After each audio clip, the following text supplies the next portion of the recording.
Hello everyone, welcome back to my channel. இன்னைக்கு special என்னன்னு பார்த்தீங்கன்னா வெஜிடபிள் பிரியாணி எப்படி பண்ணுறதுதான் பார்க்க போகிறோம். வாங்க வீடியோக்குள்ளே போகலாம். வீடியோவை ஸ்கிப் பண்ணாமல் பாருங்கள். குக்கர் எடுத்துக்கோங்க. குக்கர் நல்லா ஹீட் ஆனதுக்கப்புறம் அதில் ஆயில் வந்து நிறைய ஆட் பண்ணிக்கோங்க. பிரியாணிக்கெலாம் நிறைய ஆயில் ஆட் பண்ணால் தான் நல்லா டேஸ்ட் கொடுக்கும்.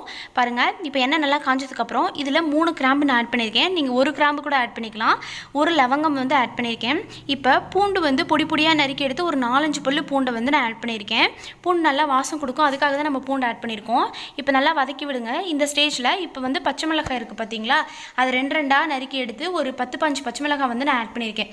நல்லா காரம் கொடுக்கணுங்கிறதுக்காக நீங்கள் வந்து காரம் கம்மியாக சாப்பிட்றவங்களா இருந்தால் கம்மியாக ஆட் பண்ணிக்கோங்க.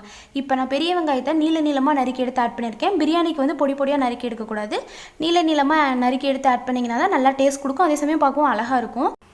இப்போது கருவேப்பிலை வந்து இதில் ஆட் பண்ணிக்கோங்க. ஆட் பண்ணி விட்டு நல்லா வதக்கி விடுங்க. அப்போ தான் எல்லாம் நல்லா பொரிஞ்சு வதங்கி வரும். இந்த மாதிரி நல்லா கிளறி விட்டுக்கிட்டே இருங்க. இப்போ இதில் நம்ம ஒரு தூள் வந்து ஆட் பண்ணிக்கலாம். ஃபஸ்ட்டு வந்து நான் 2 ஏலக்காவை வந்து பொடி பொடியாக நுணுக்கி எடுத்து வச்சுருக்கேன் ஓரத்தில். இந்த ஓரத்தில் பார்த்திங்கன்னா ஒரு நட்சத்திர சோம்பு, அப்புறம் சோம்பு, பட்டை, இது 3ஐயும் நல்லா வந்து அம்மியில் அரைச்சி எடுத்து வச்சுருக்கேன். நல்லா நுணுக்கி எடுத்து வச்சுக்கோங்க இந்த மாதிரி. இப்போ நம்ம இதை வந்து ஆல்ரெடி வணக்கி வச்சுருந்தோம் பார்த்தீங்களா, வெங்காயம் பச்சை மிளகாயெல்லாம் போட்டு அதில் ஆட் பண்ணிக்கலாம். ஆட் பண்ணி விட்டு இப்போ நல்லா கிளறி விடுங்க. அப்போ தான் வந்து இந்த மசாலா தூள் மாதிரி இந்த தூளெல்லாம் ஒன்றா போய் சேரும். இது நீங்கள் வணக்கும் போதே அவ்வளோ வாசமாக இருக்கும். அதுலேயே உங்களுக்கு தெரிஞ்சிடும் பிரியாணி டேஸ்ட் எப்படி இருக்குன்னு சொல்லிட்டு.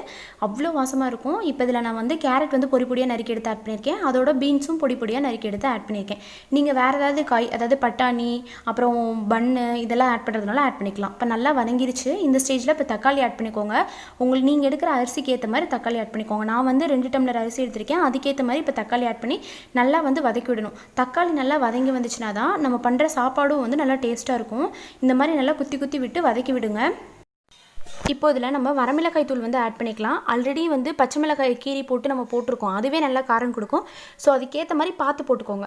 வரமிளகாய் தூள் போட்டதுக்கப்புறம் அதில் சிக்கன் பொடி நான் போட்டிருக்கேன். அதுக்கப்புறம் அதில் வந்து பிரியாணி பொடி போட்டிருக்கேன். 3 பொடி நான் அதில் போட்டிருக்கேன். இந்த 3 பொடியும் நீங்கள் வந்து எப்படி சொல்கிறது, கம்மியாக கூட போட்டுக்கலாம். நிறைய போடணும்னு அவசியம் இல்லை. நான் கொஞ்சம் நிறைய போட்டிருக்கேன். காரம் நல்லா ஸ்பைஸியாக இருக்கணுங்கிறதுக்காக. நீங்கள் காரம் கம்மியாக சாப்பிட்றவங்களா இருந்தால் இதெல்லாம் வந்து கொஞ்சமாக வாசத்துக்காக போட்டால் போதும்.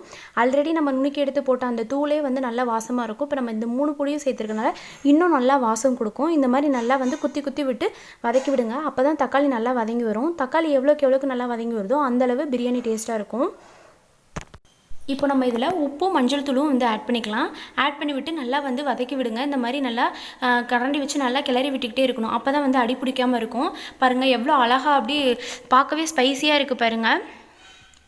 இந்த மாதிரி நல்லா கிளறினதுக்கப்புறம் இப்போ இதில் புதினா இலையும் மல்லி இலையும் தூவி விட்டு ஒரு கிளறி விட்டுருங்க.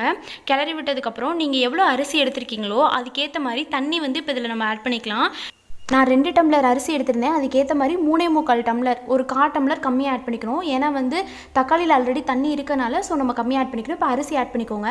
ஆட் பண்ணி நல்லா வந்து கிளறி விடுங்க. அப்போ தான் வந்து அந்த மசாலா கிரேவி எல்லாம் ஒன்றா சேரும். இப்போ நம்ம குக்கரில் மூடி போட்டு மூடிடலாம். ஃபஸ்ட்டு நம்ம வந்து வெயிட், அதாவது விசில் போடக்கூடாது, போடாமல் தான் மூடி வைக்கணும்.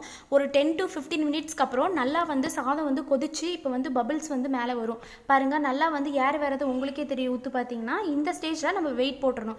வெயிட் போட்டு தேவையான அளவு விசில் விட்டு இறக்குனீங்கன்னா பாருங்கள் ரைஸ் வந்து எவ்வளோ நீளமாக அழகாக பாசுமதி ரைஸ் மாதிரியே இருக்குன்னு. இதுக்காக தான் நம்ம வந்து அந்த மெத்தட் ஃபாலோ பண்ணோம். இது உங்களுக்கு பிடிச்சிருந்துச்சுன்னா நீங்களும் செஞ்சு பார்த்து எப்படி இருக்குன்னு சொல்லி கமெண்ட் செக்ஷனில் கமெண்ட் பண்ணுங்கள். உங்களுக்கு இந்த வீடியோ பிடிச்சிருந்துச்சுன்னா லைக் பண்ணுங்கள், ஷேர் பண்ணுங்கள், சப்ஸ்கிரைப் பண்ணிக்கோங்க.